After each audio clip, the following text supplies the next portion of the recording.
নমস্কার, কেমন আছেন সবাই? তো প্রথমে মাছটা মাখিয়ে নিচ্ছি, বলবো মাখতে মাখতে। এটা কাতলা মাছ।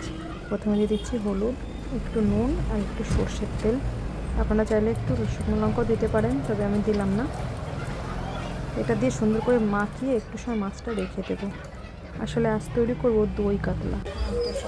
তো অনেক রকমভাবে অনেকে খেয়েছেন দই কাতলা, তবে আমি একটু অন্য পদ্ধতিতে তৈরি করছি। খেতেও কিন্তু দুর্দান্ত টেস্ট। পুরো ভিডিওটা দেখুন আর এইভাবে একবার কাতলা মাছ তৈরি করে খেয়ে দেখুন, খুব ভালো লাগে খেতে।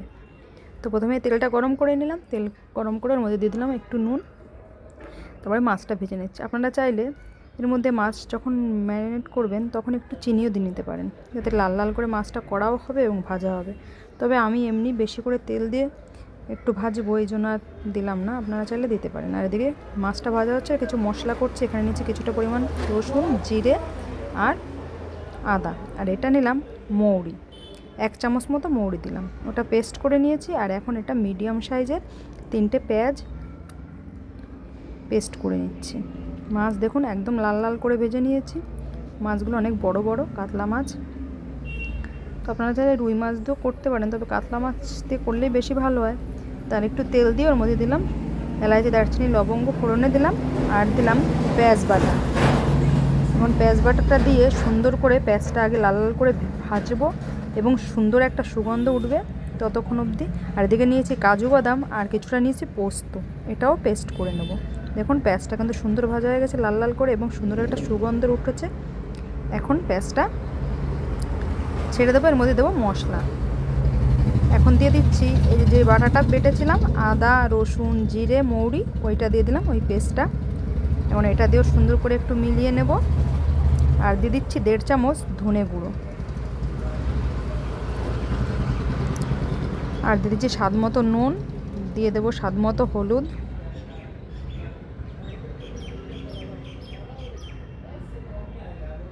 মশলাটা খুব সুন্দর করে কষিয়ে নেব। আর এখানে দিয়ে দিচ্ছি পোস্ত আর কাজু বাদাম একসঙ্গে বাটা। এখন মশলাটা সুন্দর করে ভাজবো, একটু জল দিয়ে নিলাম।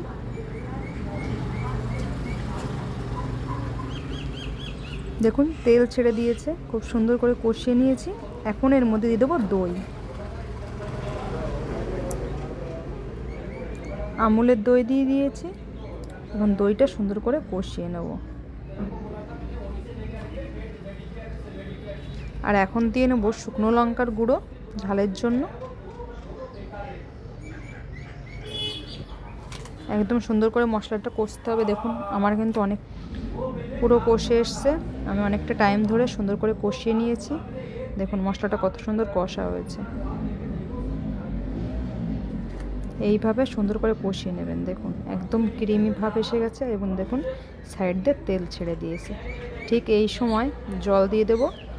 আমি গরম জল দিচ্ছি, গরম জল দিলে খুব ভালো, না হলে ঠান্ডা জলও দিতে পারেন, কোনো অসুবিধা নেই। তবে গরম জল দিলে বেশি টেস্ট হয় সবজিতে। এখন দেখুন সুন্দর ফুটছে, অনেকটা সময় ধরে আমি সুন্দর করে ফুটিয়ে নিয়েছি জল। ঝোলটা ফুটে এসছে একদম। এখন এর মধ্যে দিয়ে দেবো মাছ, মাছগুলো ছেড়ে দেব।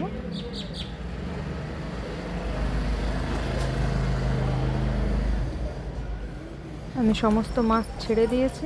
দেখুন আরও কিছু সময় ফুটিয়ে নিয়েছি মাছ দেওয়ার পরে। এখন দেখুন ঝোলটাও গাঢ় হয়ে এসছে। এখন নামিয়ে নেব। আর নামানোর আগে একদম টেস্টটা আর একটু বাড়িয়ে দেওয়ার জন্য এর মধ্যে দিয়ে দেবো কুচানো ধনেপাতা। এটা কিন্তু অবশ্যই দেবেন, তাহলে কিন্তু আরও টেস্ট হবে। এইবার গরম গরম ভাতের সঙ্গে পরিবেশন করুন দই কাতলা। আমার ভিডিও ভালো লাগলে একটা লাইক